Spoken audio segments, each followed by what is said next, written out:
This is Colin Moriarty from Sacred Symbols, a PlayStation podcast, the best PlayStation podcast on the entire internet. If you're looking for a different PlayStation podcast to listen to than mine, you probably want to listen to Podcast Beyond! But if you need a PlayStation podcast even after that, then you're in the right place for PlayStation Experience. Have yourselves a very good time.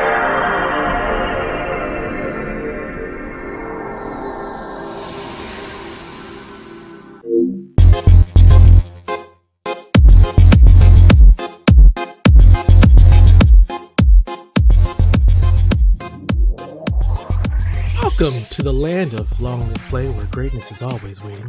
Welcome to the PlayStation Experience. It is I, your boy Dat Ninja Dev, as usual, and I am joined by Mr. Delvin Cox, who is in the land of all of the coronavirus. How are you doing today? I am living in the land of the Walking Dead. Eventually, I expect Negan to come out and bash somebody's head in. Okay, with a bat. Hey. You know what? All those people on the beach, those people would 100% hide a walker bite, and you know it. Yeah. Oh, man. Yeah, absolutely. That other voice you hear is the Platinum Princess herself, Miss Haley Nicole Miller from the land of Canada, America's hat, which is looking real nice right now. How are you today? Great. Still sad the border's closed, though, because I would love to come see my best friend, so... You don't want to come down to America right now. Okay, but I would like to actually hang out in person with my best friend. That would be nice. Get your crap together, America. Ugh, boy, it's special out here right now. Also, let us rescue Coach and Delvin from Florida and just cast it off into the sea.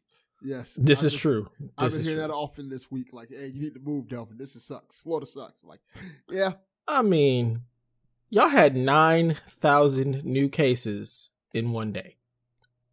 That's ridiculous. Amazing. Yeah. Go hard and go home, baby. In the worst way possible. Absolutely amazing. Pretty much. In America, we're winning right now, in case anybody was, concerned. We're winning the race right now with all the cases. It's what we do best. Sure, it's the land of winning. You want to win. I mean, oh my God, it's bananas. We're averaging like almost 100 new cases a day out here in Bakersfield. It's brutal. Just stupid. It's like people just assume because we, let it up a little bit. Everybody's like, all right, let's just go nuts. And now the cases are spiking and they're going to lock you guys right back down. It's like we just wasted the whole 3 months because people decide they don't want to wear masks.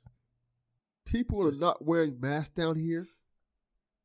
And I want to punch them in the face because they keep coming by me without any mask on.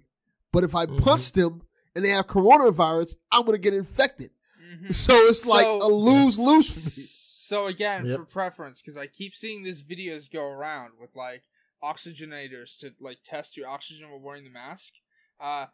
Yes, it does not cut off your oxygen. However, even people with breathing issues can wear them fine. I have to exclude myself from that because I start choking to death while wearing it. Because... And you can't see on our video because this webcam likes to focus in and out. I walked into a parking meter when I was 4. I can't breathe out of my nose unless it's raining. So when I'm wearing a mask, I'm literally breathing the air that I've just breathed. Like, I'm not able to breathe so out of you my need nose. like a Bane mask or something. I need something. I wear a mask if a store requires it, and I start choking to death. Like, literally while wearing it. But if a business requires it, I will wear it, regardless of how effective it is. Point being, people like me are the reason you need to wear your mask. Do it, because I cannot. Yeah. I will do it if a store requires it. Case in point, I went to Aerie this week and they required a mask, and also they required a mask while I got my haircut. Wore one, even though it hurt to wear. Still did it. So, if I can do it, although for short periods of time, y'all can do it for your 30-minute visit to Walmart and not be like these people that keep being recorded going, it's against my freedoms! Would you rather be dead? Because that's what's gonna happen. Right.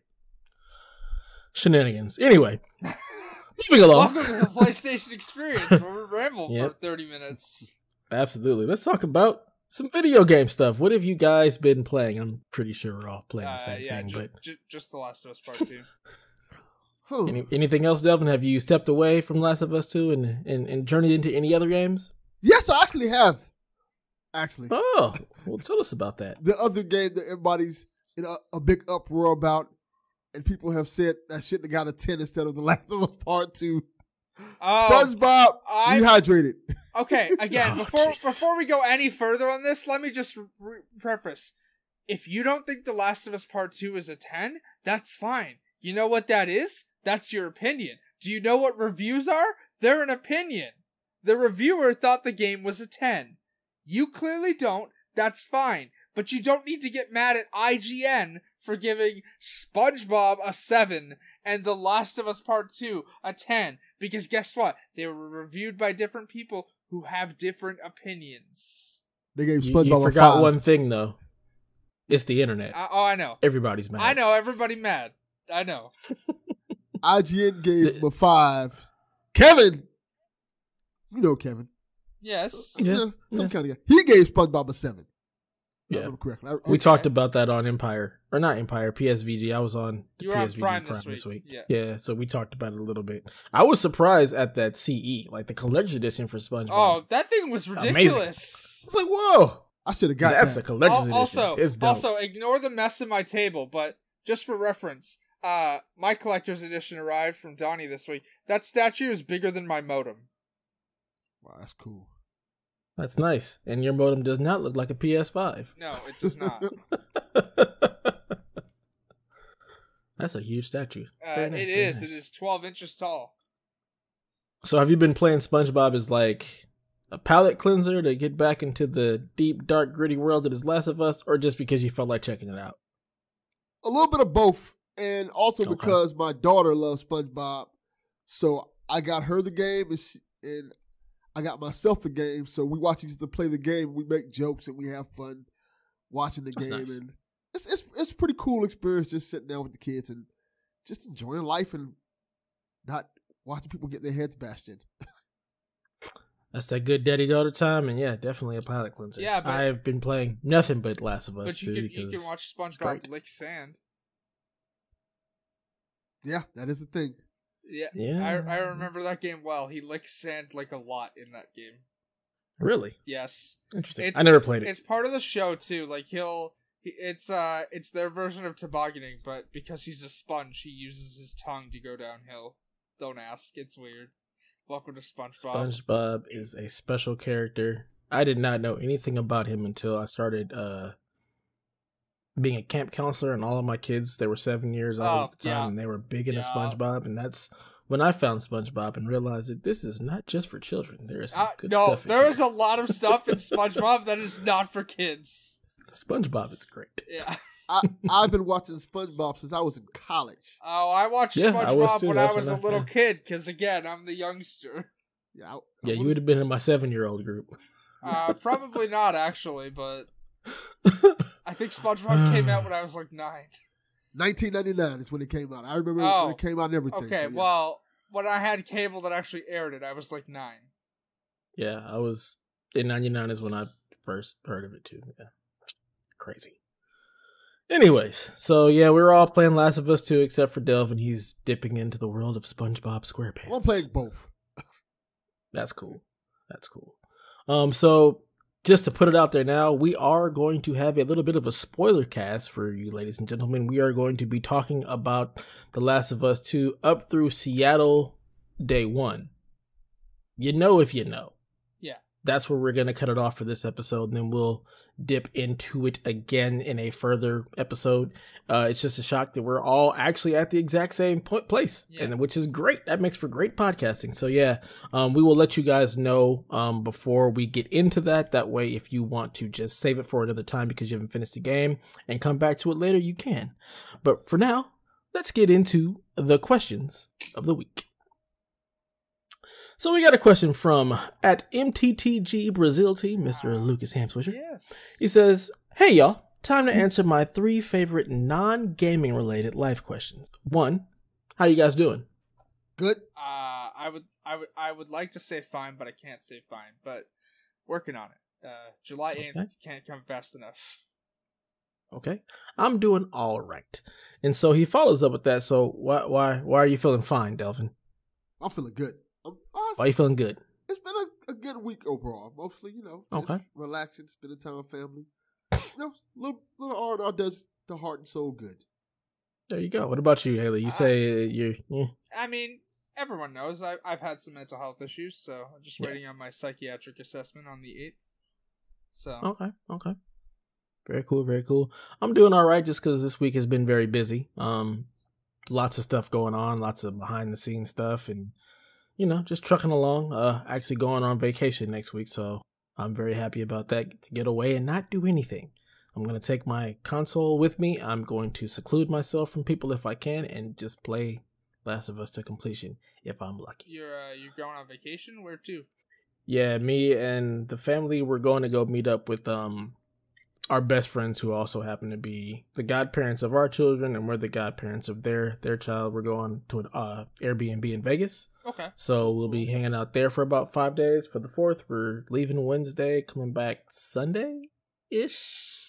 So that'll be fun. We've all been quarantining for the last 2 weeks, so we can all hang out, and I get to finally meet my goddaughter. So it's going to be awesome. Nice. So, Awesome. Yeah. And then his last part of the question is, what has God or life been trying to teach you lately? Nothing.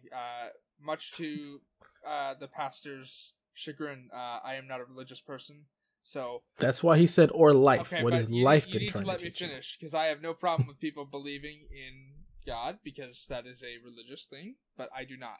Life itself has been trying to teach me, I don't know, because I don't know what I'm feeling, so... I hear that. I would say for me, God is trying to teach me probably patience right now.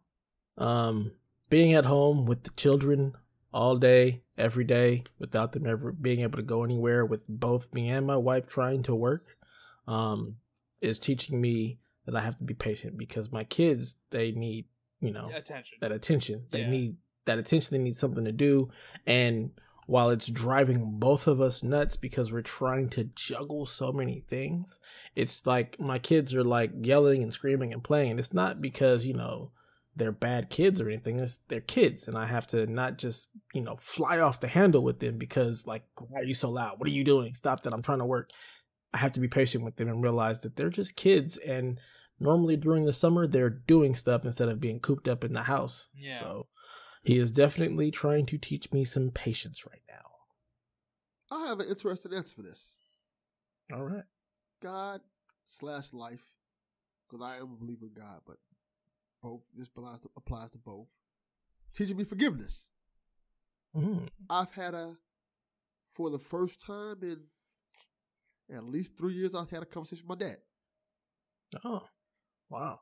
Yeah, and it was a good conversation. We didn't go over any of our past issues or anything like that, but just that first step of me even calling and talking to him is a big thing. So I'm glad that I was able to kind of let bygones be bygones and have that conversation with my father. I think that's very important for people to do eventually, whatever issues you may. Yeah. Either you let it go and move forward, or you just don't talk to that person anymore. And I think it's a little hard to do that when the person is your father. It's respect my identity or don't have a relationship with your child. Not here to get dead named for 22 years. I definitely get that, but it's it's rough. It's rough having a difficult, interesting relationship with your dad or your mother, for that matter. It depends on the relationship with your family's hard. It is. It's very hard. And sometimes you have to compromise, but I can't compromise on this because it does not help my mental health at all. Nor you shouldn't, Right. It's just more like sometimes you have to learn to forgive. But just because you forgive somebody doesn't mean you have to be around that person. Right. Doesn't mean you have to accept whatever toxicity they bring into your life. You're not forgiving them for them to be okay. You're forgiving them for you to let go of that pain they gave you. Correct. And just because you forgive doesn't mean you have to forget either. That's the other thing. Everybody always wants to equate the two, but that's not necessarily the case. You can forgive somebody. And like Delvin said, that forgiveness is typically for you. It's not for them to feel better. It's so you can move forward. Yeah. So Thank you, Lucas, for helping us to get a little deep there. You know, we don't typically do that on this show. It's mostly, shenanigans and nonsense. Yeah, but I mean, every now and again, it you get a usually little devolves into the Batman cast or the Spider-Man cast or the Life at Walmart cast. Yeah. All right, so our next question comes from the Elusive Man. He says, all right, 3 questions. If peanut butter wasn't called peanut butter, what would it be called? I refrained from answering because I got several answers in my inbox. You don't have to respond to those answers. Yeah, I have an answer. Peanut sauce. There you go. No, Bam. don't like that. Don't like Why that. don't you like that? It's logical. It's Peanut. like spaghetti sauce. It's peanut sauce. It's made out of peanuts. It's peanut sauce. Yeah. Yeah, I don't know. I would just say like peanut spread. Yeah, probably. That works. That's a good one. You know what? That's my answer too, because I want to move as far past this as possible. Let me ask you guys this. What kind of peanut butter Mhm. you like? Crunchy or creamy? I don't like peanut butter unless it's in a Reese's peanut butter cup. So That's not peanut butter. it is peanut butter. That's chocolate. No, that's not peanut butter. I don't know what that is. It's not peanut butter. It's some processed shenanigans. It's delicious because I love me a Reese's peanut butter cup, all right? But that ain't peanut butter. Other than that, I don't like peanut butter. Oh, I love peanut butter. Honestly, it doesn't matter. I'll take crunchy. I'll take creamy. I like peanut butter, period. Real talk, I too. used to eat peanut butter all the time, but it used to be like peanut butter on one side and like butter on the other, and it would taste awful. It was gross, and Why did you do that? You said it was gross. I mean, because it's like an instinctive reaction. It's like what happens when I smell pizza or anywhere near me. It's an instinctive reaction. No, why did you eat it? Like, why was it a thing that you were eating? yeah, peanut butter and butter. Because my dad used to make my lunch for school. You know what's weird? I actually had a couple of friends whose dad made it was peanut butter, and jelly sandwiches, and I never understood why there was butter understand the in butter, the sandwich. It was but really weird. Yeah, I don't like jelly or jam either. So Like butter and jelly is a good combination, but butter and peanut butter, I don't understand at all. Yeah, it's weird. Don't ask. I mean, my dad's from Newfoundland, so It could be. That could have something to do with it. Also, I don't understand the peanut butter and pickle stuff. I've seen that as well. I'm like, ooh. Yeah. Nah, Doc. Nah. What set of items have you bought at the store that made it very awkward checking out? I'll go last because mine is very awkward. I'll go first because it'll probably make people laugh. My hormones, chocolate, and vitamins. You can buy your hormones at the store, like a regular store? Right. Yeah. Huh, I didn't know that. I mean, you can buy them over the counter, but the pharmacy I go to is also a store. Okay, gotcha. So Like a Rite Aid or something. Yeah, it's a Rexall. So I think we used to have those out here. yeah. The most awkward thing, I guess for me, it's like when I go and I just pick up like my wife's, pads or something like that.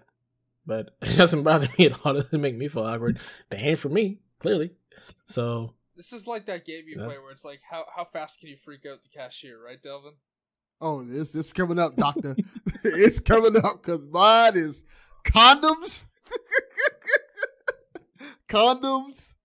alcoholic beverage, and chocolate. why would that be awkward? That sounds like a good night. No, see, this is where the answer becomes like you bought a banana and a balloon alongside the condom. That's weird.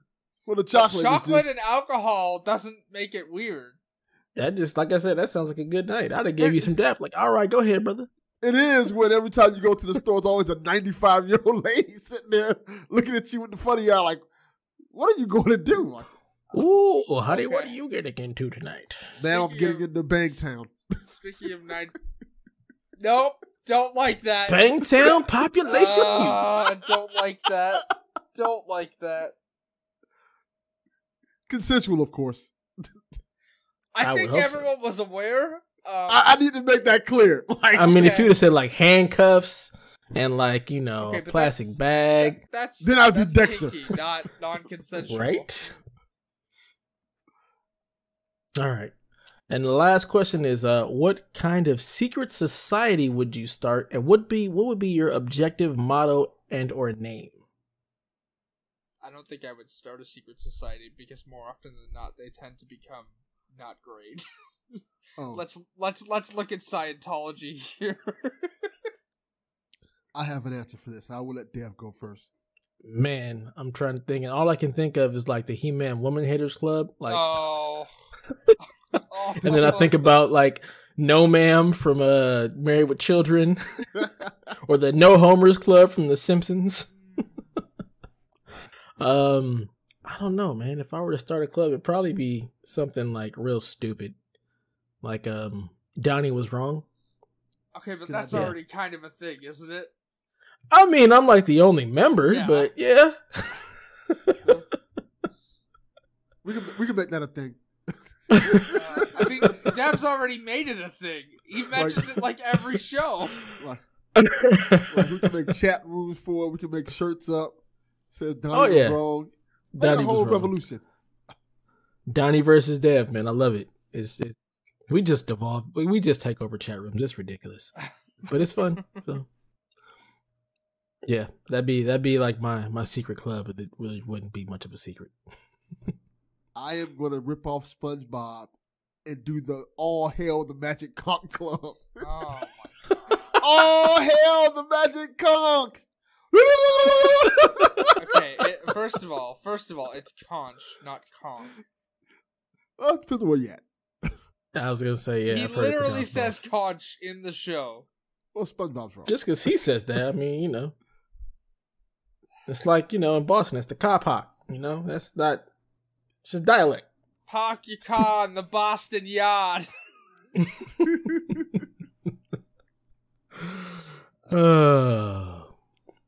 Shenanigans. Yeah.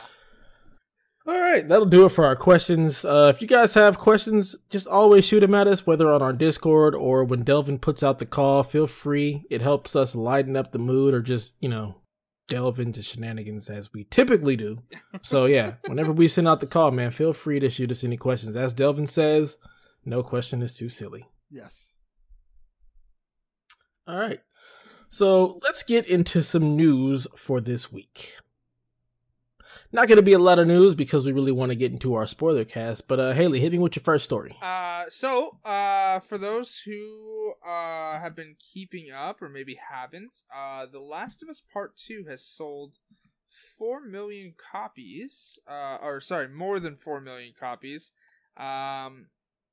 Essentially, we are so immensely grateful to the millions of fans around the world that have played The Last of Us Part II and shared their experiences with us over the last week. We set out to tell a new kind of story, one that deals with difficult themes and would challenge you in unexpected ways. Hearing now how the experience has resonated with so many of you and witnessing the type of thoughtful discussions that has sparked has been incredible. We've also been so inspired by your creativity, whether it's your gorgeous photo mode shots, jaw-dropping gameplay gifs, or the songs you've recorded using Ellie's guitar. We will definitely talk about that later. Essentially, despite all the controversy, the game has sold really well, even becoming the top-selling PlayStation exclusive in the UK. Wow, that's huge. Yeah, you know, it's funny, like, I didn't think that any of the leaks or anything was going to cause this game to not sell, but I didn't expect it to sell, like, as well as it did. Like, I expected it to do really, really well, but I'm still like, wow, everybody's playing this. Yep. So I think it's really, really awesome, and just kind of shows you the power of, like, The Last of Us and that world that they've created, that everybody was waiting for this. You know, it is just selling gangbusters, and it's just like the talk of the town. Whether you love it, hate it, like, it's on everybody's minds. Everybody's lips. It is the mind shit. Let me put it to you this way: the game's been out for over a week, and character names are still trending a week later. The game isn't trending anymore, but character names are trending still a week later. Like, this game is the hot topic right now. Yeah, it's caused me to stay away from Twitter for the most part, because I ain't done, and I ain't trying to see no spoilers or nothing. But it is just, it is selling ridiculously well. And like while I'm playing it, like I can't help but think like, how much better is this game gonna look and run on PS5? Oh yeah. Woo! Do you guys see that there's no plans for DLC either? Good. Yeah. I don't have a problem with that. This game's long enough.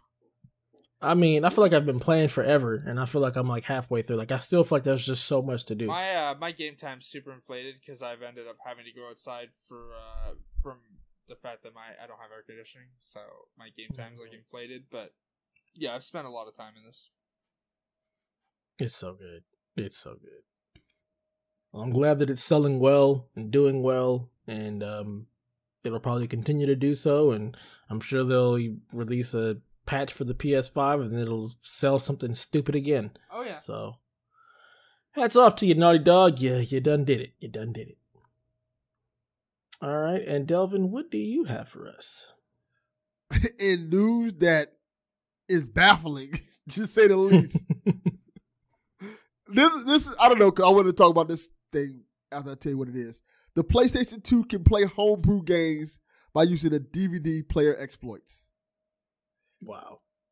I don't know how this is news today because I have been like, who sits down and goes, "Oh yes, let me play homebrewed movies on my homebrewed games on my PS2." this is the thing. This is what baffles me about this story. I have been doing this like in 99. I was playing homebrew games on my PS2. And the fact that they're just now realizing this and like, oh, here's a new way you can do it. I'm like, okay. Well, let's read the article. A little bit. Who's still homebrewing games for the PS2 in 2020? Apparently, there are people doing it. The PlayStation 2 is over 20 years old, but it's difficult to hack unless you want to run homebrew games without tweaking the hardware. Like, I don't know if you guys ever homebrewed a game or hacked the PS2? No. Not the PS2, but my PS1 was modded to where it could play burn games. So we would just rent the games from like Blockbuster, burn a copy, and then we could just play them all. So that was it, but just on the PS1. Well, I did, which is strange because you know how I am with technological stuff. You can either, back in the day, you could either send your PlayStation to a specific place and have them mod it for you, or you could buy something that was called a magic disc. And what the magic disc essentially was you essentially take like a toothpick and stick it into the PlayStation 2's disc opener to keep it open. And you put the game in there and start a random game up. It don't matter what game, like Grand Theft Auto or whatever it is. Then you take that game out during the middle of it, put the magic disc in there, and then let the magic disc run the homebrew, and then after it ran, you'd be able to put in either Japanese games or any type of homebrew burnt games to play. Now, this hack that they're talking about is essentially the same thing, but instead of using the magic disc, you just use a regular DVD to hack it so you can basically play burnt games or Japanese PlayStation games. Because that's what I actually used it for. I used it to play Japanese PS2 games because they Back had when region coding was a thing. Yes, I mean, it's still a thing in certain regions. So. I hate region coding, but the reason why I did it was because they had a Transformers game that only came out in Japan, which is so weird because the game is in English, full English. You mean the Shia LaBeouf game? No. It was actually based off the 80s Transformers. I know, you ruined my joke though. No, I don't recognize Shia LaBeouf for being in the Transformers franchise at all. At all. I hate those movies. The first one is good. The other four are not. They are all terrible. No. Look here. The beginning of Bumblebee is fantastic. Okay, that is good.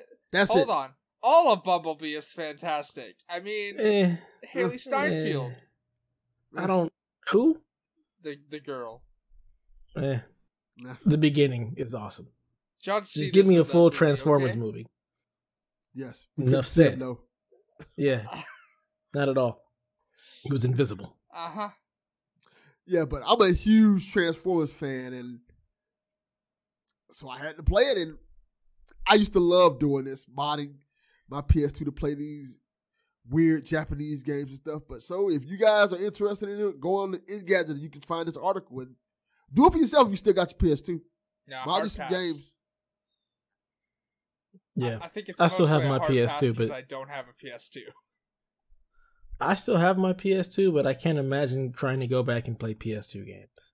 I actually, funnily enough, on that, not that old graphics bother me because I would go back and play some of those games if I could.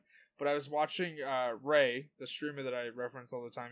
I was watching him play American Wasteland the other day. He had like a VOD up on his YouTube channel. That game looks rough, but also that game is wild. Like, totally forgot half that game revolves around stealing landmarks from like LA. Like, just hey, you want to steal the Hollywood sign? Cool. You stole the Hollywood sign. It's now in your skate park.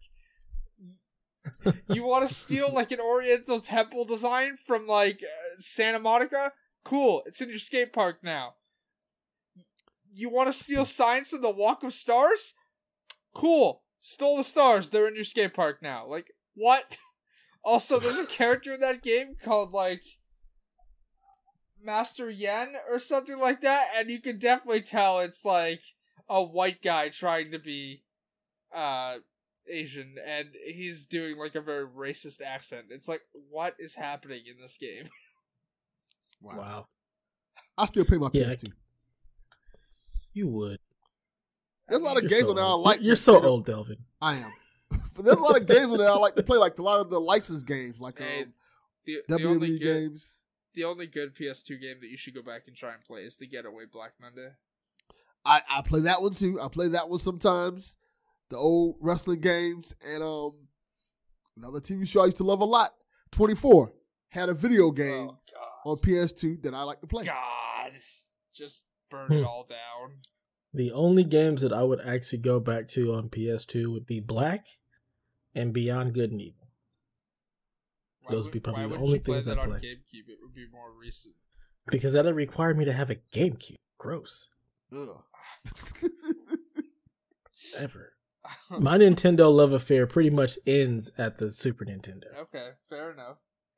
I mean, I had an N64, but it was literally for Ocarina of Time and GoldenEye. The only game I remember playing on GameCube was Tony Hawk's like Underground. Thug. Yeah, no GameCube. I will add an interesting wrinkle to this.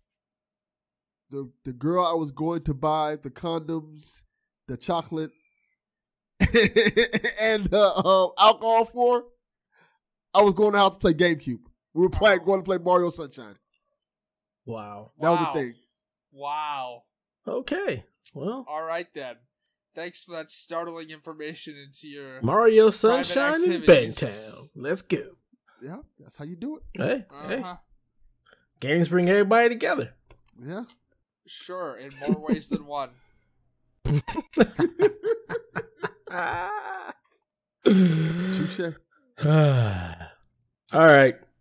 It's time to get into the nitty gritty. So anybody who doesn't want to deal with spoilers for The Last of Us 2, you can go ahead and just tune out right now. And let's get into it. All right, so Last of Us 2. Mm-hmm. I know we had a little bit of talk last week, just that we were enjoying it. Yes. Everybody seemed to be having a good time with it.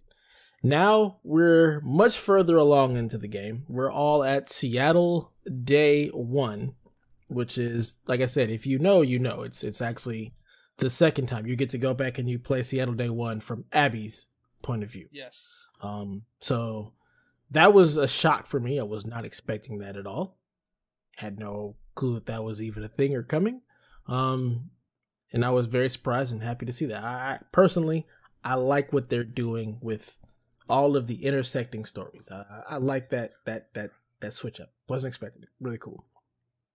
But before we get to that, let's just start at the beginning. The game opens. It's awesome.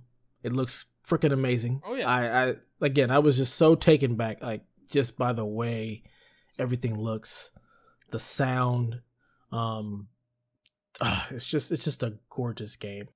Like, what were you guys' like first like initial impressions from just like the beginning part of the game? I thought that we'd be outside of Jack. I didn't expect us to be playing as Joel, in the like beginning there. But I like the way that they recapped the story of the first one, as Joel completely telling Tommy, like, hey, this is what's going on. Like, this is what happened. I was supposed to, like, not come back with Ellie. She wasn't gonna make it. They were gonna kill her. And that was it. Yeah. That was definitely a shocker to me that they were just opening up with that. But I think that's great because it lends to, like, what the story is. Yes. Like, I think that's perfect. So, like, you don't have to be sitting there, like, wondering, like, with that in the back of your mind, like, where does that tie in? Like, I'm so happy that they just opened with that to just put it right out there. Boom. I'm not keeping this. Everybody, like, I'm telling Tommy he knows now. Yeah. I thought that was a shocker, but I was really happy that it was like, okay. So it's like, this is like, it's funny how they title this. It's not The Last of Us 2. It's The Last of Us Part 2. Yeah. So it's really just a legit continuation. Yeah, it of pretty the much first starts game. like right where it left off. Which I think is fantastic. It's funny because when it started off that way, it just reminded me of just how upset I was with how The Last of Us ended. Like, I felt like Joel was so selfish. I was so mad. Like, you chose to save one instead of the many. You guys know what the motto of Part 1 is, right? Like, you know what the motto of Part 1 is? How far would you go to protect your child? Oh yeah, I get that. That ain't his child though. But I will say this: she became his child. That's the whole point. He couldn't. Get that. Yeah, I get that. But again, that's not my child. And honestly, to me, saving my child would have meant sacrificing her because that is what was supposed to happen. Okay, like, but she is the savior. Like, that's for me. That's what I would have done. If you guys listen to the recording from the doctor, now of course we'll talk about this in detail in a little bit. But if you listen to the recording from the doctor, sorry that my camera has decided to flip out.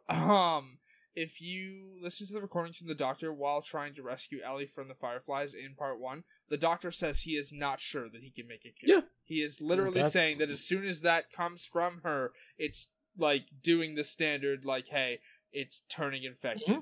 You pull her brain out, there is no chance you're making a cure. And guess what? Then Ellie is dead for nothing.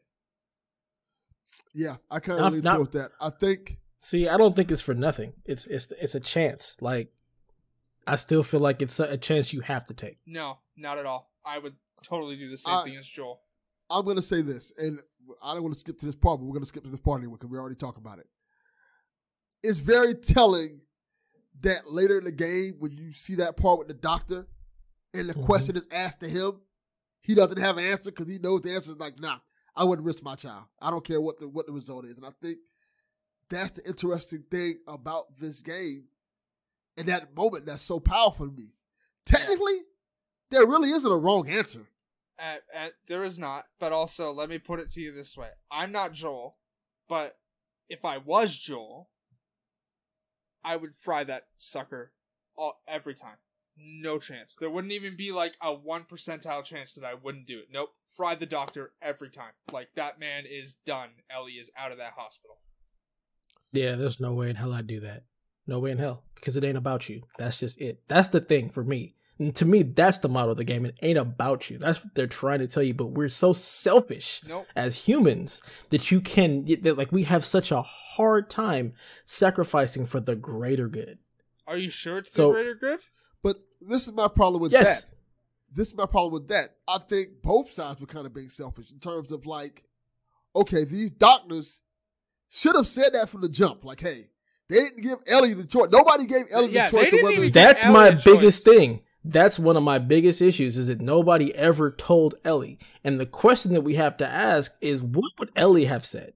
Yeah. You saw Abby's answer. Abby was like, I would want you to do it.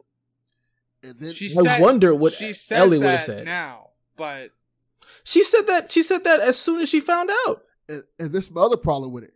Not only did they not tell, they didn't tell anyone. They didn't, like, Marlene found out, which I didn't, which puts extra context into that last scene in The Last of Us. She found out minutes before Joel found out. Mm-hmm.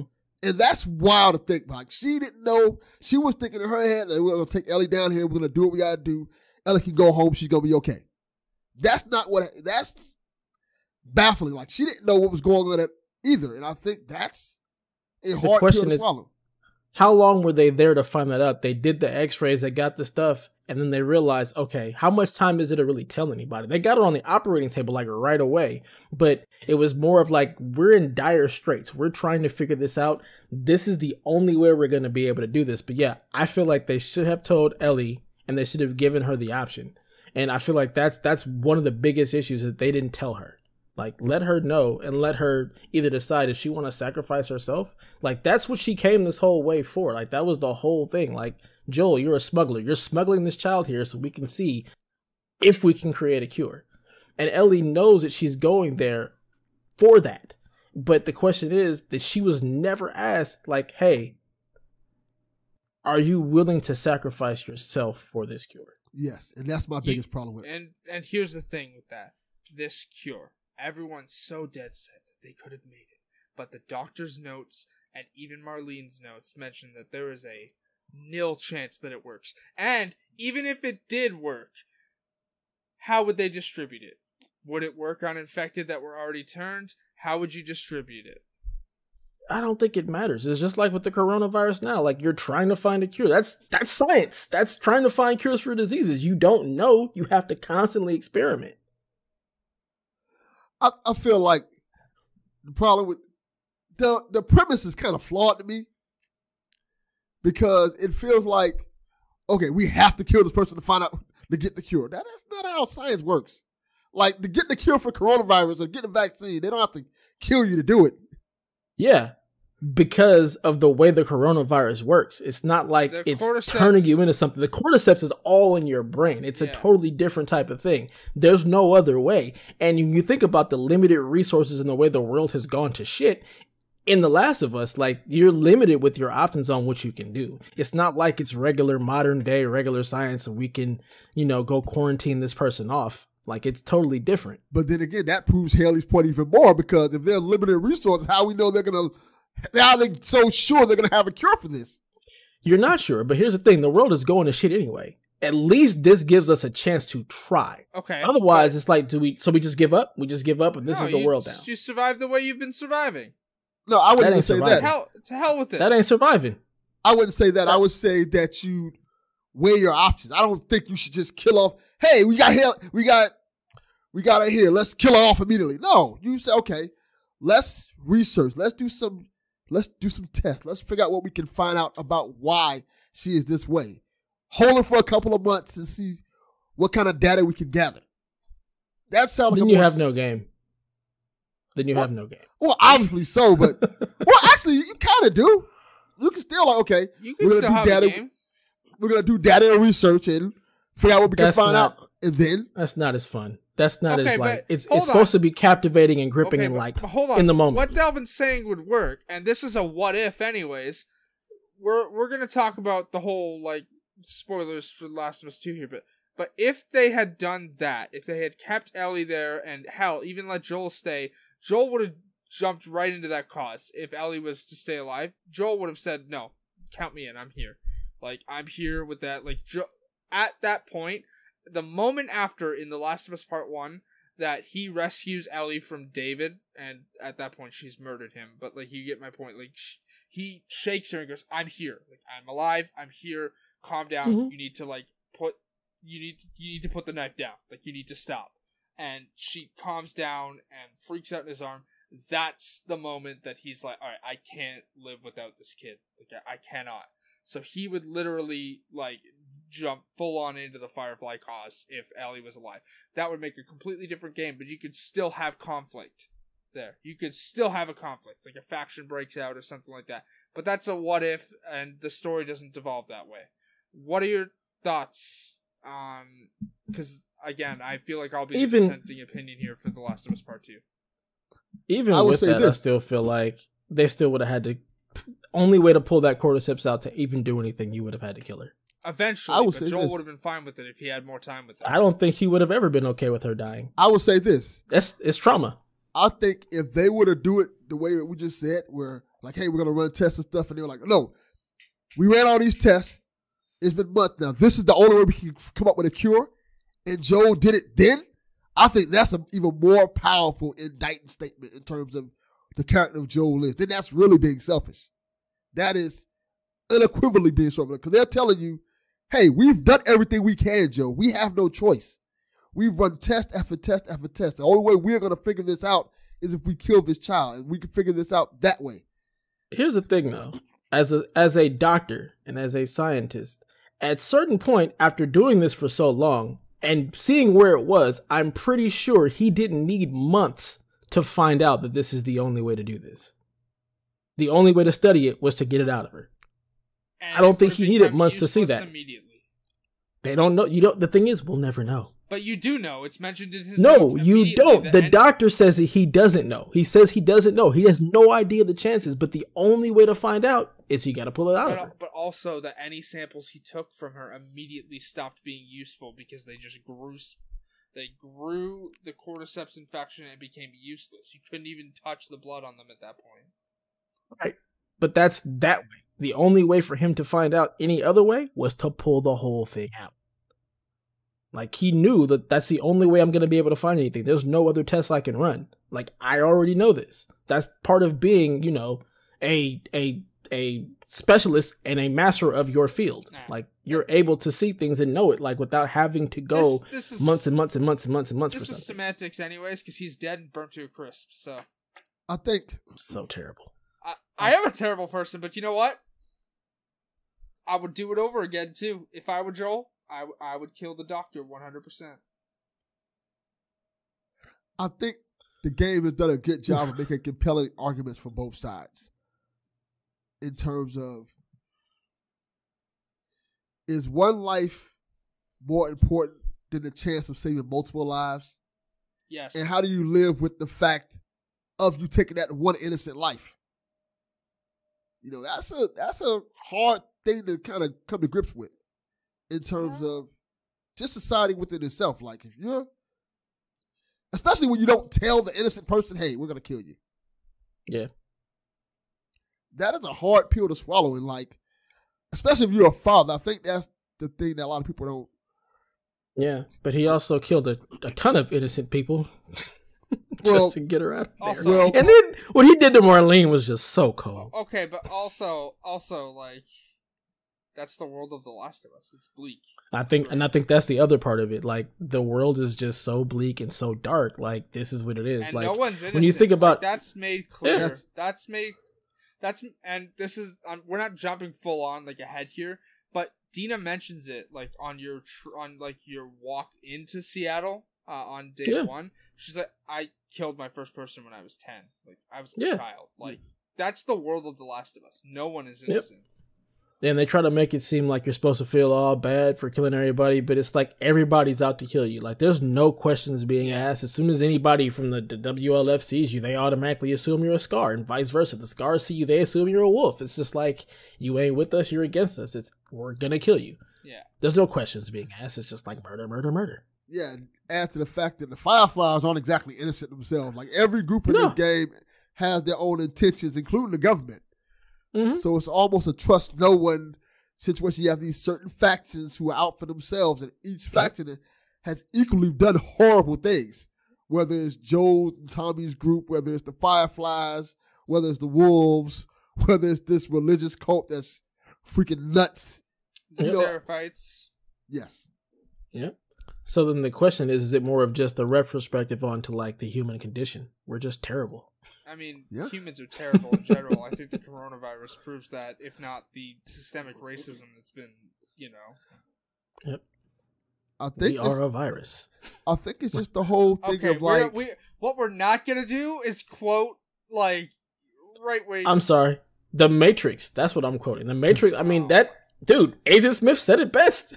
We are a virus. We kill off our natural resources. We can't, and like, we tried to give you utopia, but you rejected it because you have to suffer. It's just, that's literally like when I look at the human race and what we do, it's so real. Anyway. We destroy our planet. We destroy our natural resources. We move from place to place, multiply like a virus. It's literally what we do. Anyways, let me ask you guys this. Let me ask both of you this. What do you think about killing the dogs? Because this was a controversial thing where people were like, "Oh, you're gonna kill dogs." You know that meme of Michael Jordan that says "F those kids" that circles around the internets? My response is "F those dogs." I feel I think it's the same way. I don't care about the dogs. I mean, it's sad when like you kill their master first, and then you hear them whining and like licking the face and stuff. I'm like, that's so sad, but you're gonna die too, buddy. Hey, you know what? What's the most brutal way you killed one of those dogs? I blow them all up. I shoot him in the face. Anytime I see them walk with the master, I immediately throw fire on them, burn them both to death. I may or may not have Molotoved one to death, and then it was still coming at me, and I hit it with the axe while it was on fire. Nice. Yeah, y'all know me. I play stealth. I'm trying to kill everything without anybody knowing I'm there. I love hearing them get all panicked and worried. Like, how do they keep getting us? How do they keep slipping past us? Like the scene where you're trying to get the boat. Man, that place took me forever because I was fantastic. Terrifying. That section when you're in the collapsed mall there. That was so good. My favorite thing was I died instantly the first time because like I tried to run to cover to like hide and like craft a silencer. Nope, immediately just destroyed. So I was like, all right, screw it. I'm gonna use the water and just like dived under and like got away. My thoughts before we go any further on like later sections. Your thoughts on the way Joel died? Woo, that was special. So before we even get to that, like just getting to that and then switching back to Abby, and then as soon as you meet up with Abby, as soon as you meet up with Tommy and Joel as Abby, like what was your thoughts in that moment? Because after like when you're with Abby and she says that they're here to get somebody from Jackson, like I immediately knew that they're probably looking for Joel. Oh yeah. And then as you're running away from all of the infected with her, and then you meet up with Tommy and Joel, like I immediately was like, oh shit. Yeah. By the way, I would like to say Naughty Dog can go to hell for throwing collectibles in that section. By the way, because there are collectibles in that massive horde of infected. So Naughty Dog, you can go to hell because I have to collect that now. I will say this. Talk about that section. Even I'm not a fan of Abby. At all. Let me put it to you this way. You will not make me feel bad for Abby at all. I burned her father to a crisp. I would do it again, and I would gladly burn Abby to a crisp. In fact, any way that I can kill Abby, I will kill Abby, just because it's fun to watch. And Abby sucks. Wow. This is one of my problems I have with the game. I would have rather, instead of playing the sections we played so far as Abby, I'd rather play it as Joel. She's not an endearing character to me personally. She's awful. And also, by the way, this is my main problem with Abby. She is in a fascist organization. It is literally spelled out through all of the letters, all of the notes that you find as Ellie, that the WLF is just as fascist as Fedra, which we can talk about Fedra being fascist. Abby's but Abby was a Firefly first. We know that. That's okay. There's a difference, though. She is full on, like, in the WLF now. Like, that is the thing. Yeah, she left one terrorist organization for another. Like, we get that. Fireflies were not terrorists. Dude, even what's his face? Oh god, what the heck was her boyfriend's name? He talks about what they did. Like, they blew up checkpoints. They were a terrorist organization as well. They were a militia group. Yeah, but you don't. Yeah. There's a difference between terrorism and fascism. And the WLF is a fascist organization. In this world, it doesn't matter. Oh, Everybody is. It does when you're playing as it. You cannot redeem a character who works for a fascist organization unless that character is prepared to go massively way over the other side of the scale. And guess what? Abby's not willing to do that. Abby to me, it's the same shit. She watched her father die. And, hold on. She watched her father die. And she wants revenge. The same way Ellie wants revenge for Joel dying. Okay, but you're playing two revenge stories that intersect. Okay, but that's literally what it is. That's not my problem. I'm not mad that Joel died. I knew Joel was going to die. I knew going into this Joel was going to die. I'm not mad. about Joel dying. I'm not even mad about the way Joel died. Although I will say, I see one more joke about golf clubs on Twitter, I'm gonna get mad. Like you're already mad. What do you mean get mad? I'm gonna get madder than I already am. This joke is so overplayed. Like, we get it. He got his head beat in with a golf club. Ooh boy. Like, fun. It doesn't need to be under every tweet from PlayStation, especially on tweets about Ghost of Tsushima. Like, you can just not read that stuff. You know that Twitter is like my entire social life, right? Like, don't read the comments. I should probably learn that, but point being, you cannot, and I cannot empathize with a person working in a fascist organization. I don't look at her at all as being the WLF. To me, that's not her story. Wanting revenge is a completely different concept. That's fine. I have no problem with the fact that Abby wants revenge. In fact, it makes the story better. But you cannot redeem Abby because of the organization she works for now. See, I don't even associate her with the WLF. That's not what I look at it as well. It does entire story. It really, from what I've played, to me, it's not really about that at all. That's just the organization she decided to go with after the Fireflies were done. Like, I need to find something to be a part of. I'm going to be a part of this. The same way if you're happen to be a Scar, you happen to be a part of that group. It's like in this world, you can't survive on your own. You find a place to survive. That's basically what it is. She was brought up as a Firefly. Sure. That's what she knows. The WLF is very similar. That's what she knows. It's like a military organization. Sure, but that's what she knows. That's where she goes. To me, none of that matters in this world. But it does matter to me. Not in this world, though. It does, though. Like, if you want to apply it to, what we're living in, sure. But in the world of The Last of Us, it's kill or be killed. Period. No. It really is. You got, Jackson on its own, that's kind of surviving that way, but they're still dealing with all the other stuff. They just happen to be in Seattle. It's kill or be killed. You're dealing with either the Seraphites, the WLF, the Scars, you're dealing with, that type of world. Yes, but that doesn't excuse fascism, regardless of the world you're living in. I don't think it matters at that point. My reason is a little bit more simple than that. She's just not a compelling character to me at all. There's that, too. I think the fact that it's a revenge story, I like the concept of both of them having revenge stories, but Ellie is... You can't... If you're going to have a character like Ellie, who is so compelling in so many ways in terms of everything that she's doing to get revenge for Joel, you see the emotional toll it's taking on her. And you see the way it is, the whole scene where she kills the girl, then finds out she's pregnant. That's powerful. That's moving. I'm compelled. I feel bad, not only for Ellie, but the things she done. I'm like, okay, these people had lives. It makes you feel bad for them. When it comes to Abby, I don't have that same feeling towards her. When I see her kill and murder, I don't care. And the game hasn't given me a reason to care about her. Even I cared about her dad. I think that her dad's story is more compelling than Abby. I'm like, okay, this is just this girl who lost her father and just got brolic all of a sudden, and now it's just senselessly killing people. I don't feel a connection to her, and it kind of weighs on me. I'm like, why am I playing as her? It's not like she controls. It's not that she controls bad or anything like that. It's just that I don't feel the need to hear her story in terms of playing as her. I think that her sections would have been a lot more compelling as after you finish the game, you could play as Abby.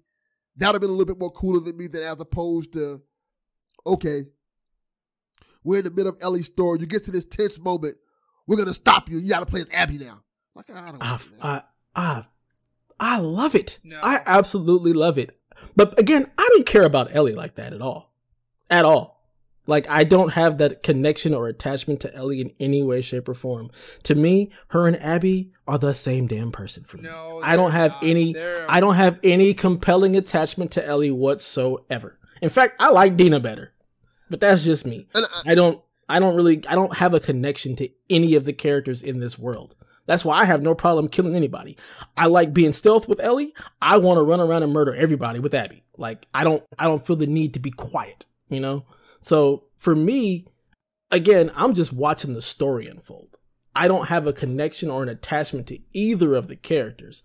I like the overall story. I like the fact that you've got two people who are out for revenge for basically their father figures being killed in this terrible, terrible world, in the middle of basically a gang war between the WLF and the Scars, and you're watching it all just kind of intersect. It's almost like Pulp Fiction because you're getting all these different pieces and different points in time all coming together.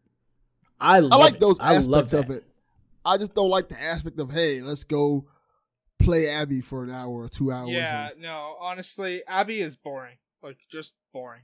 Oh man, Abby makes they're just for me. They're both just vehicles to push the story forward. I don't care about either one of the characters. Oh, I love Ellie.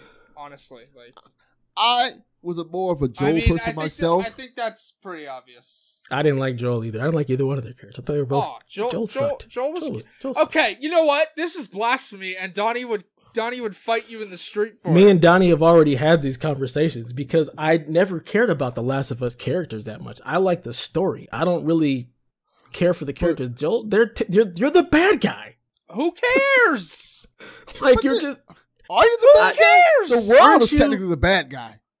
Aren't you? I mean, you just murdered a bunch of doctors trying to do some good. Okay, but this is the epitome of that gif of the doctors wearing Nazi outfits. They're like, are we the baddies? Who cares? Yeah, again, I like the story. I don't feel attached to any of the characters at all. I just like the story in the world. But that's a weird characters statement. are what make the story good. I was going to say that. The characters I'm not play attached. upon the story. I know they're part of the story, but I'm not attached to them. Like I don't like you know what? I'll blame Game of Thrones and The Last of Us for my disattachment to characters because at any point I can feel like anybody's gonna die. So I don't get attached to the characters. I'm just watching it unfold.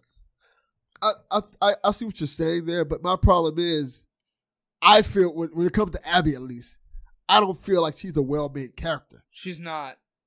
That's my whole thing about it. She's not well made at all. And also, by the way, I'd like to point out that the model that you kill as the Doctor in The Last of Us Part 1 is completely different than the model that you kill here. Yeah, I noticed that. I know they completely changed the model to make Abby a character. Like they completely changed the model. That didn't bother me though. That didn't bother me at all. I cares about that. It doesn't matter. It does to me. So where were we in the story wise? Because we got tracked as we normally do here on we were at the beginning of the story. We were at the beginning with Joel telling the story. So Joel tells the story, then it flips over to Abby. You get caught up with Joel, then it switches back, and you're Ellie again, going to find Joel because they haven't made up to their rendezvous point. I loved the porn titles being like that you find in the weed den with Dina being like Smash Brandy's or whatnot, and it's like a play on like Bandicoot. Oh, I don't even remember that at all. It was great. It was funny, and also like the way that Ellie like flicks the blunt just across the room with her fingers was amazing. Yeah. So you're there. Jesse shows up. The rendezvous is missed. You go searching for Joel and Tommy. They've met up with Abby, and you know, oh crap, somebody's about to get it. Then you get to the scene, and I will say this: Joel. I would have liked that a lot more if we didn't see Abby until that point. When you see, like, until you run into Abby as Joel, I'd have liked it that much more. Like, if you see, okay, you just think you're helping this person, then you come find this person who's going to kill you. I think it'd be a lot more. I liked it. Because when you play as Abby in the beginning, it just kind of like feels like it's random and it's foreshadowing what's going to happen. Like once I saw Abby, I'm like, okay, I know what's going to happen. I know what but when you foreshadow, you're not supposed to foreshadow things that happen 20 minutes later. You're supposed to foreshadow things that happen way later. Yeah, but they did the rapid fire foreshadowing, and I was like, yeah. Yeah, I liked it as a storytelling mechanism. No, I was like, okay, who's this? It was clumsy. Who's this? Okay, what's her stuff? I don't think it was clumsy at all. No, it was very clumsy. No, I disagree 100%. There's nothing clumsy about it at all. It's just like, okay, here's this character. You're going to deal with this. And I like the fact that they're forcing you to actually see other sides of the story, whether you like it or not. I think that's part of it. I think the thing is, more than likely, what you guys are feeling is exactly what they wanted. They want people to be upset about it. They want you to talk about it. You think about it, like that's all that's been talked about. I feel like it's mission accomplished. I think I think Haley's a little bit more different than me because I just don't like the character in terms of like I feel like it's a badly written character. It's not that like if I feel like you could have did Abby in a way where she'd have been a lot more compelling and make me care about her more. But maybe they don't want you to care about her. Then why make you play as her? Exactly. To force emotion out of you. No. You're already upset. Why am I playing this character? I hate this. Like, I think that's part of it. That's not. I think that's not part how of it. you tell a good story. I disagree. Because I can tell you right now, I'm going to platinum this game, but I need to tell you, I feel no effort to finish it if I have to play the rest of the game. I can tell you right now, it is no fucking way in hell I'm platinum this game. Oh, I knew that going in. There's 140 collectibles in the first 2 chapters. Not doing that at all. Nope. Mm-mm. There's literally 140 collectibles in the first 2 chapters. There's no way either of you are platinuming this. But I have the first one. Chance. There was never a chance I was platinum. I knew that, but I have the first one. I'm gonna get the second one, but I feel no drive to play as Abby. None. Abby sucks. I said it. Yeah. I'll say Ellie it again. sucks. Her father sucks too. You are going to die in a fiery ditch. I hope that the further I get in this story, the more I can like the character. But thus far, I'm like, whatever. I'm not feeling her. I'm like, I think that she does cool MMA moves. She looks like an MMA fighter. She's beating the crap out of zombies and stuff. That's pretty cool. I will say the only thing that's nice about Abby is that she's built like strong. Although I will say it's led to this real thing where people are like, "This is unrealistic. No woman could ever be that buff." And I'm like, "Have y'all seen MMA fighters? Like, have you seen Gina Carano from Mandalorian? Or that former MMA fighter? I was gonna say Deadpool because that's where I know her from. I haven't watched The Mandalorian yet. She's also in Deadpool. Yes. Yep. A less angry Rosie O'Donnell. I'm gonna leave that one alone. Okay, I guess I'm the only one here who's seen Deadpool because that's a joke that Deadpool makes to her. I forgot that joke. Yeah, me too.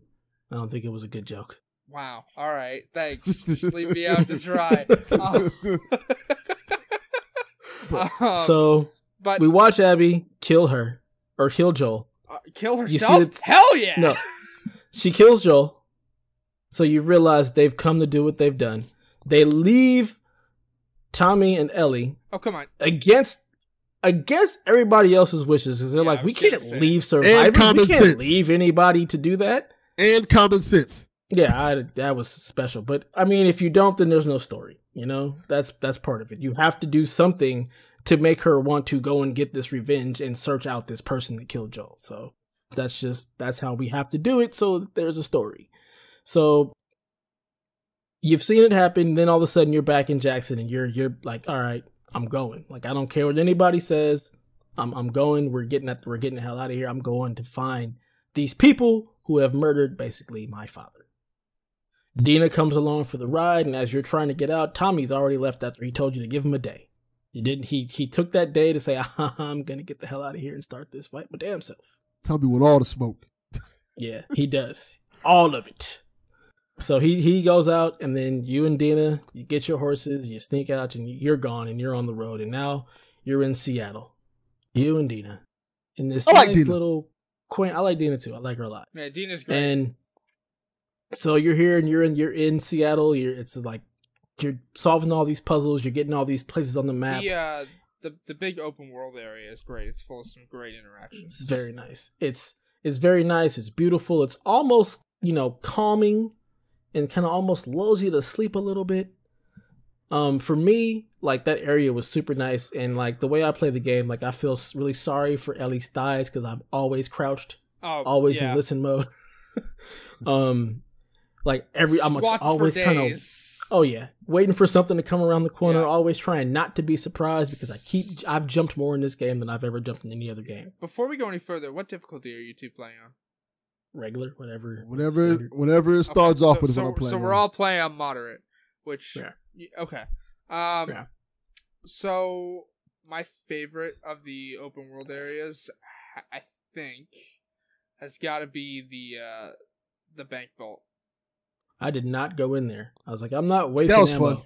Fun. The bank vault was great. Fun. I found Nathan Drake's ring in the bank vault. Yes. And also the shotgun. That's where I got the shotgun. I got the shotgun way later. Also, fun fact I found out. What order did you go to get the gas in? Where did you go first? The dome or the garage? I went to the garage first. Okay. Garage. So I did it the opposite way. I went to the dome first, and obviously there's the nice conversations Ellie and Dina have about the synagogue because Dina's Jewish. Mhm. But if you do it in the reverse order, you get conversations that you don't have at the dome because whatever location you go to first doesn't have the gas. Yes. So I didn't get the conversation in the dome that you two got where Dina tells Ellie not to swear, and then she's like, "We got gas," and then Dina's like, "Fuck yeah!" Yeah, that was funny. Yeah. That was good. Yeah, so you're watching like their relationship kind of blossom, and it's all super cute and happy. Also, chiming in as the lone lesbian here, hearing Ellie call Dina babe several times throughout this story made my heart flutter. So, I just thought it was cute. Let me ask you both this. Yeah. What do you think about the sexuality in the game? Because it is straight up like, hey, this is a M game. Like, in terms like, they literally have a sex scene near the beginning of the game. Yes, but it's done tastefully and not like...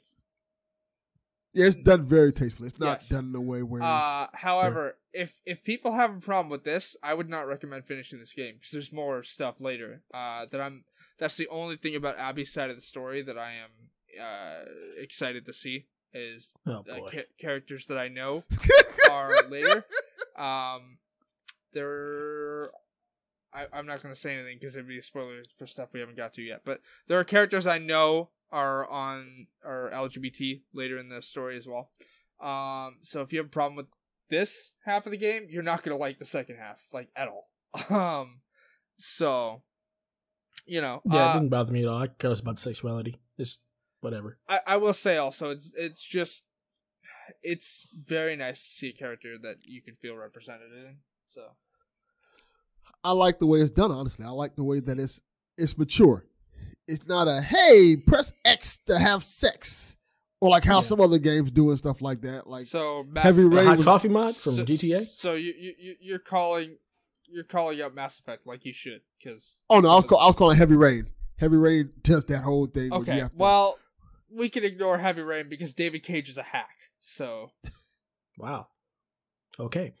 I haven't played Heavy Rain, so. Don't. Have no idea. Just don't. I have no desire to. Press X to Jason. That's all you need to know about Heavy Rain. Jason! Yeah. I don't have any problem with the sexuality. It's whatever. I honestly, I don't care. It's cute. I think they're very cute. Yeah. But also like some of their interactions are just hilarious. Yeah. So. All right. Sorry, continue. Yeah, so you're going along, you're getting all the gas, you're going through the checkpoints, you find some notes here and there, you're still trying to figure out where Tommy is, and as you're going to the next like spot, all of a sudden, boom, you're blown up on your horse. I jumped like, oh god. Was not expecting that. I was completely lulled to sleep. That upset me. Like, I was like, man, wasn't this happy reverie? Me and Dina are having a good time just moving along, and I missed boom. the horse. Also, I was so upset her horse was murdered. I love that she named her horse Shimmer. Shimmer, you move too much. Her diary entries are great, but also like it's a stark contrast to the first game because in the first game she's like, "Is this all they had to worry about? Which skirt goes with which top? Which boy likes me? Yada yada yada." And then you read her diary entries in this game. It's like, "Dina held my hand. I feel so great." Yeah, that's the difference between what, 14 and 19? Okay, but also the fact that Ellie found people that are similar to her. I want revenge for the horse. I mean, that has been my whole mission. You haven't gotten that by all the people you've murdered? Already by all the people you've murdered? Oh, there needs to be more. I was furious when the horse died. Yeah, I was pissed off. Also, so every time I stab someone in the neck, I'm like, gotcha. Yeah. Also, shout out to the Hotline Miami music actually being in this game because it's great. That was cool. Yeah. So are you guys playing this more stealth or are you just more loud? So the first tree I maxed out was stealth, and I try to go stealthily as possible. I'm using the pistol with the silencer most often, or when I was playing as Ellie. I was doing that and using the bow as soon as I got it, as often as I could. But when stealth became untenable, I would often frequent to the hunting rifle and the shotgun.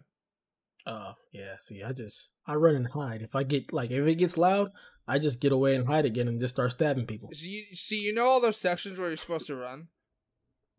I haven't had any sections where I'm supposed to run. There are a few sections there's a few where you're supposed to run. I just turn around and fight.